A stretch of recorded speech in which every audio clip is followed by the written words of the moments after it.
Good afternoon dear student. Class 12th maths के student का स्वागत है। हम लोग आजकल प्रोबेबिलिटी पे डिस्कशन कर रहे हैं, तो चलिए कुछ और क्वेश्चन करें। एक्सरसाइज 13.1 का क्वेश्चन नंबर 14 लेते हैं। देखिए क्वेश्चन क्या है आपका। यह दिया गया है कि दो पासों को फेंकने पर प्राप्त संख्याएं भिन्न भिन्न हैं। दोनों संख्याओं का योग 4 होने की प्रायिकता ज्ञात कीजिए। ठीक है,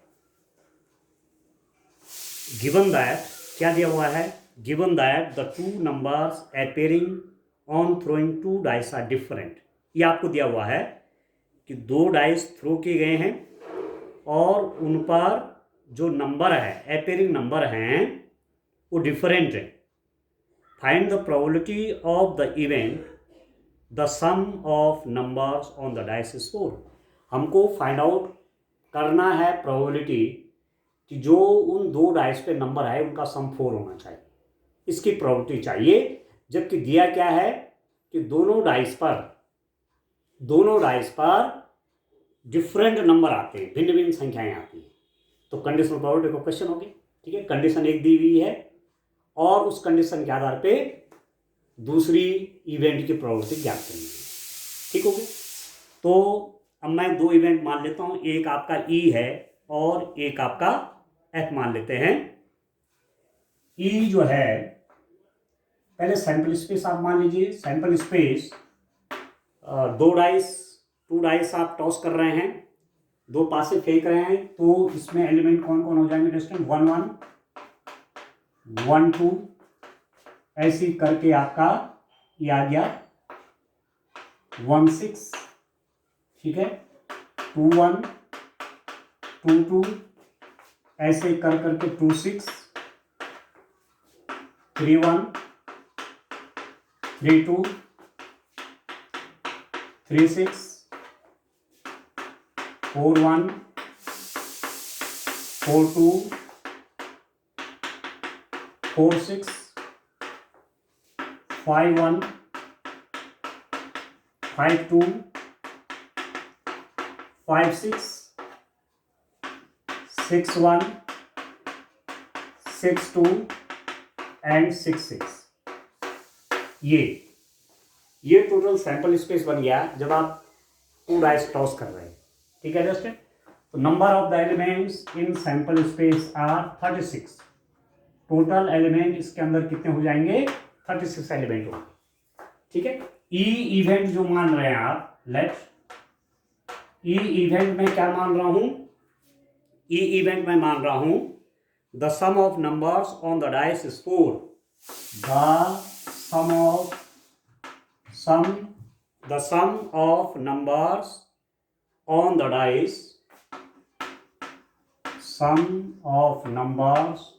the dice is 4। ठीक है, पासों पर प्राप्त संख्याओं का योग 4। पासों पर, अब दो पासे हैं, पासों पर प्राप्त संख्याओं का योग 4। प्राप्त संख्याओं का योग 4। ठीक है, एक इवेंट ये है। एफ क्या है? एफ आपके पास है पासों पर प्राप्त संख्याएं, to numbers appearing on throwing two dice are different। numbers on two dice are different। ठीक है, पासों पर प्राप्त संख्याएं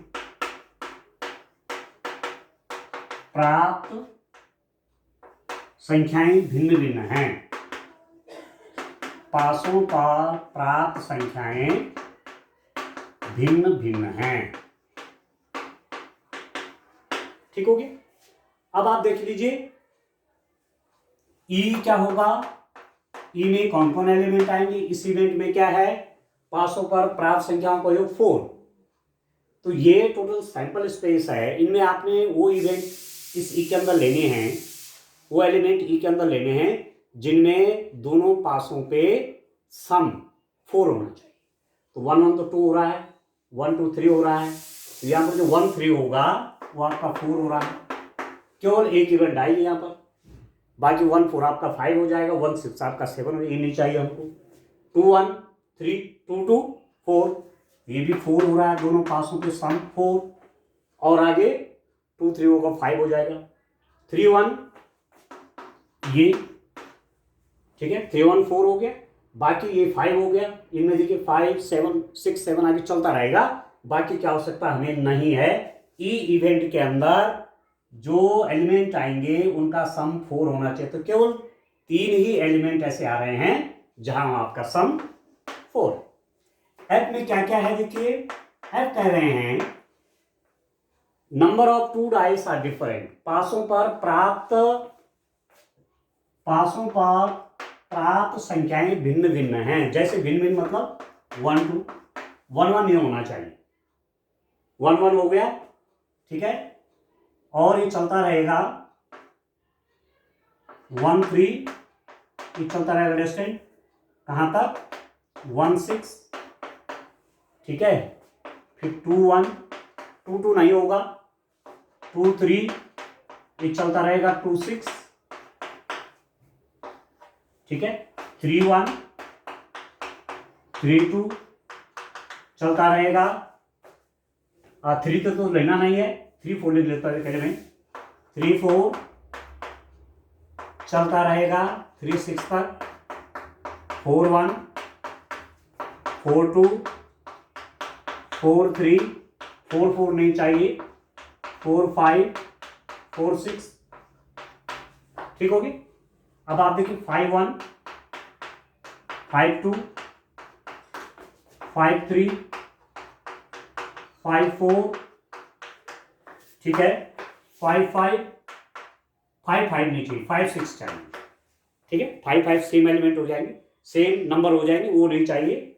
6 का देखिए 6 1 अब डिफरेंट है, 6 और 1 अलग अलग हैं, 6 2 ये भी अलग अलग हो गए, 6 3 6 4 6 5 6 6 सेम, दोनों नंबर सेम हो रहे, वो नहीं लेने हैं।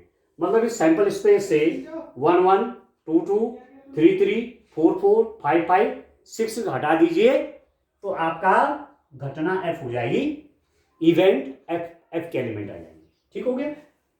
अब आप देखिए इसको मैं हटा लेता हूं, अब आप देखिए डिस्टेंट प्रोबेबिलिटी निकाल लीजिए। आप देखिए ई इंटरसेक्शन एफ, ई और एफ में कौन एलिमेंट कॉमन है। अब यहां तो संख्या है 1 3, ठीक है, और यहां भी 1 3 है तो कॉमन हो गया, ठीक है, 1 3 यहां भी 1 3 यहां भी, ठीक हो गया। 2 2, अब 2 2 क्योंकि इसमें जो एलिमेंट हैं दोनों जो डाइस हैं उन पर सेम नहीं होने चाहिए, तो जो ई इवेंट है उसमें तो 2 2 है, एफ में 2 2 आपको नहीं मिलेगा, ठीक। इवेंट ई में जो 3 1 एलिमेंट है वो यहां आपको मिलेगा 3 1, यहां मिलेगा आपको 3 1, ये दो एलिमेंट इसमें कितने हो गए दोस्तों, ये कॉमन आ गए, ठीक है।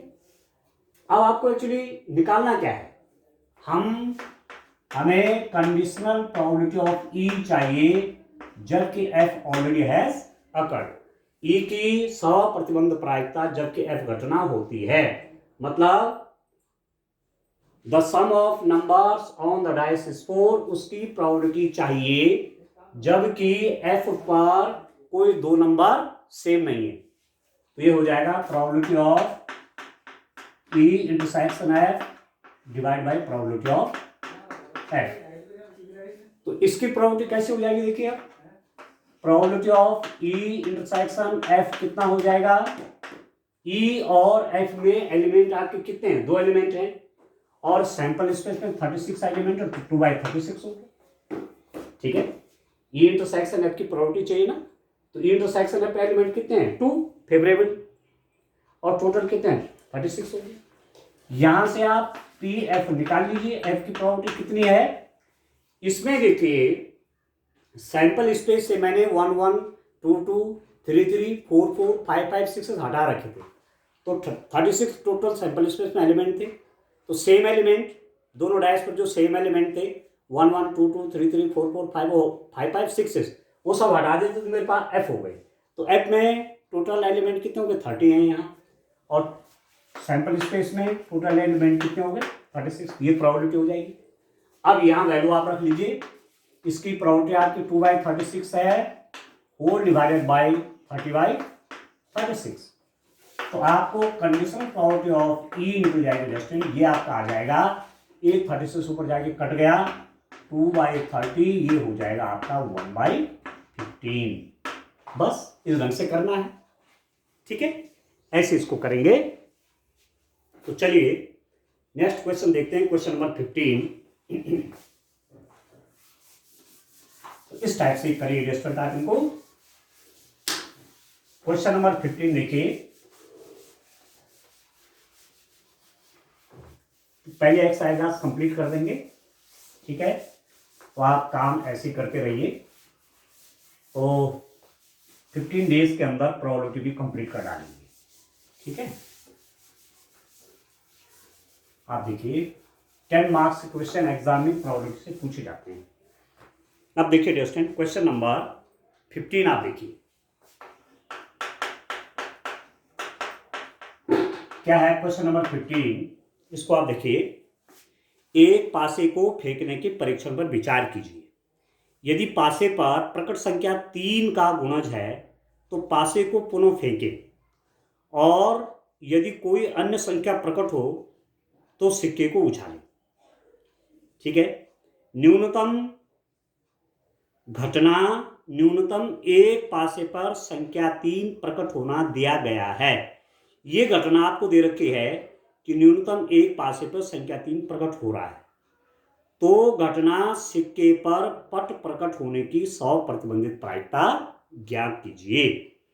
तो घटना सिक्के पर पट प्रकट होने की प्रायिकता आपको निकालनी है, ठीक है। Consider the experiment of throwing a die.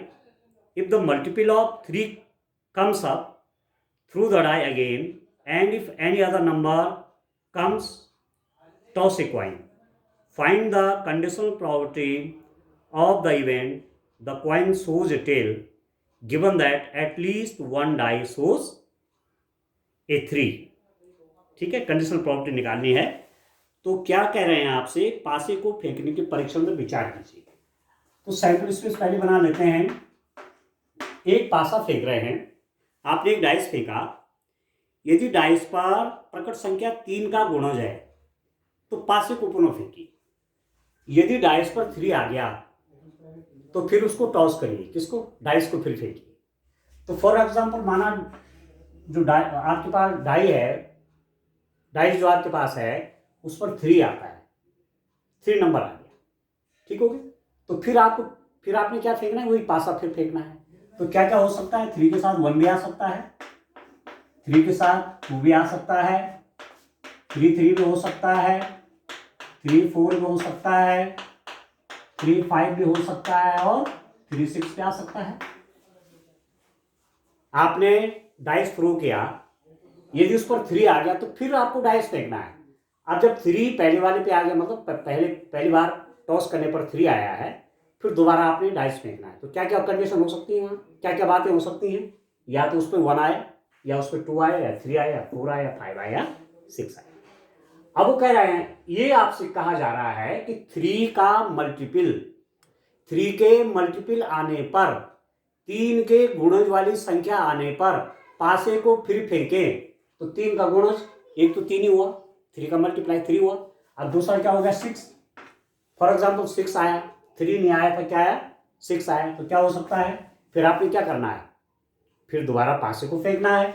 तो 6 1 क्या क्या हो सकता है, 6 2 6 3, ठीक है, 6 4 6 5 और 6 6, ये हो सकता है। और बात आपसे क्या कह रहे हैं, यदि 3 का गुणज नहीं आया, कोई अन्य संख्या प्रकट होती तो सिक्के को उछालें। यदि 3 और 6 के अतिरिक्त कोई और नंबर आता है तो आप क्वाइन टॉस करिए।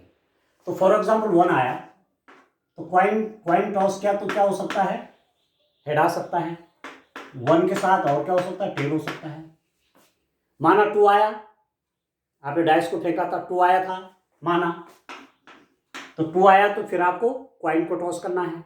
क्वाइन टॉस किया तो या तो वहां हेड आएगा या तो आपके पास टेल आएगा। 3 के लिए तो लिखा हुआ है, या तो 4 के केस में क्या हो सकता है, 4 आया, 4 में भी आप क्वाइन को टॉस करेंगे तो या तो यहां पर हेड आएगा या यहां पर क्या होगा, टेल होगा। ठीक है, 5 आया तो फिर भी आपको क्वाइन को टॉस कराना है, तो या तो वहां हेड मिलेगा या वहां क्या मिलेगा, टेल मिलेगा। तो ये टोटल सैंपल स्पेस हो गया। 6 वाले इवेंट के लिए आपने लिखा हुआ है 6 पड़ेगा तो फिर आपने पासे को फेंकना है, तो हमने लिखा हुआ है। ठीक है टेस्टर, ये तो सैंपल स्पेस होगी। अब जो इवेंट आपकी ई है, ये इवेंट लेट जो मैंने इवेंट मानी हुई है, जिसकी प्रोबेबिलिटी चाहिए घटना सिक्के पर पट प्रकट होने की 100% प्रायिकता निकालनी है ना। घटना सिक्के पर पट प्रकट होना, ई इवेंट सिक्के पर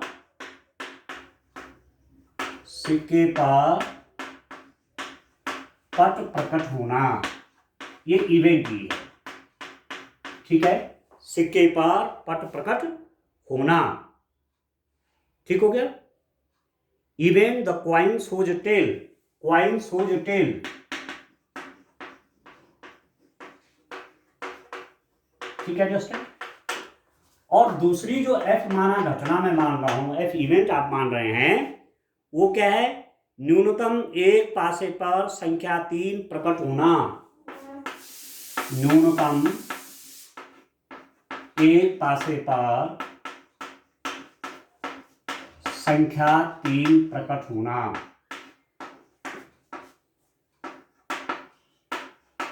ठीक है,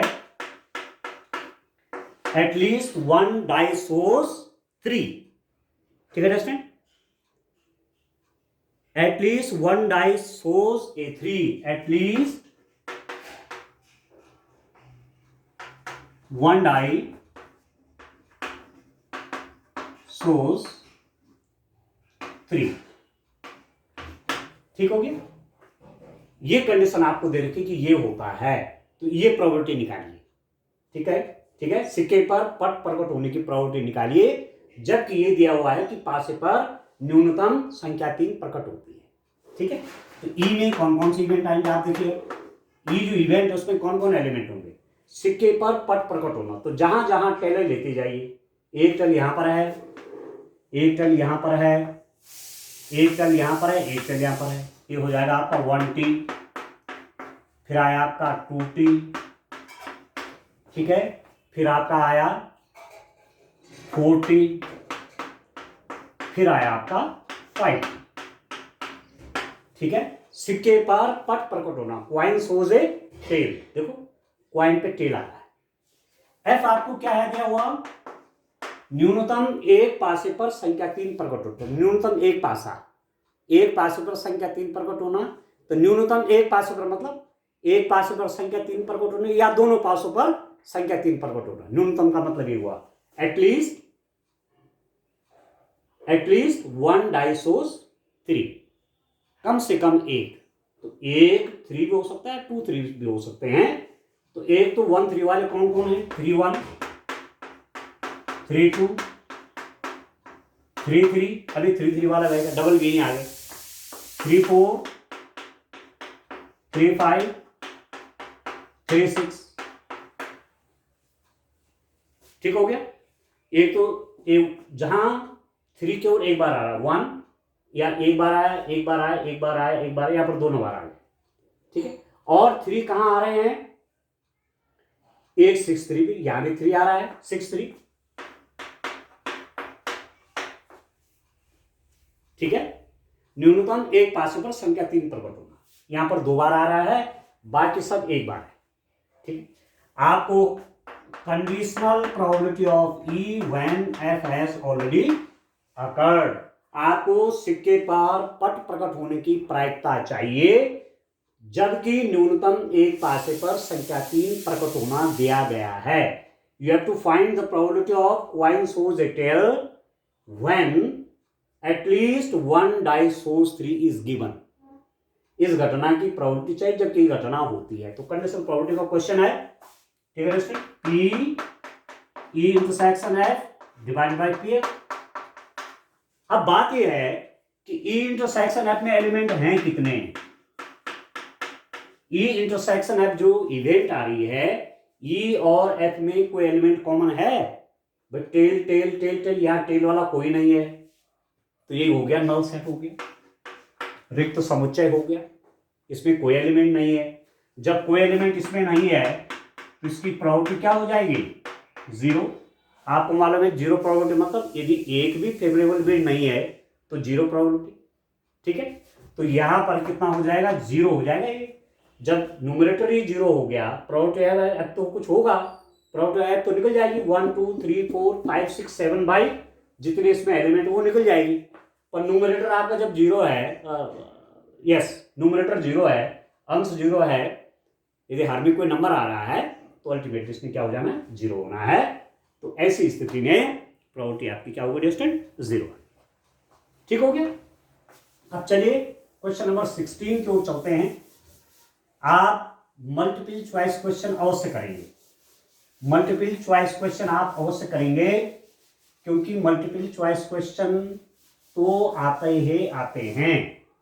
आपके पहले 6 मार्क्स के जो क्वेश्चन हैं, ठीक है, वो मल्टीपल चॉइस ही होते हैं। इसमें एक कंडीशनल प्रॉपर्टी का क्वेश्चन अक्सर दिया रहता है, इसको आप ठीक से तैयार कर लीजिए। कंडीशनल प्रॉपर्टी के हमने बहुत क्वेश्चन कर दिए हैं, अब आपको एकदम क्लियर हो गया होगा कि कंडीशनल प्रॉपर्टी कैसे फाइंड आउट की जाती है।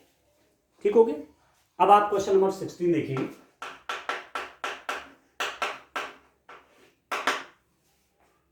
आपको दे रखा है if property of A is equal to, A की प्रॉपर्टी कितनी है? 1/2 है। प्रॉपर्टी ऑफ बी आपका 0 है, बी की प्रॉपर्टी आपकी 0 है। तो conditional property of A when B has already occurred, ठीक है, इसकी चाहिए। ये वहां पर आपके पास मल्टीपल चॉइस में दिया हुआ है। Conditional property of A when B has already occurred क्या हो जाएगा? P A intersection B divided by property of B, ये तो फॉर्मूला होता है। अब आप देखिए A intersection B divided by property of B आपका 0 है, तो something over 0 is undefined. Undefined या not defined? Not defined. Undefined भी लिख सकते हैं, नॉट डिफाइंड भी लिख सकते हैं, परिभाषित नहीं है। बस ये आपका आंसर आ जाएगा कि ये आपका परिभाषित नहीं है। कंडीशनल प्रोबेबिलिटी ऑफ ए नहीं निकाल पाएंगे ऐसी स्थिति में, जबकि डिनोमिनेटर में प्रोबेबिलिटी आपकी 0 है।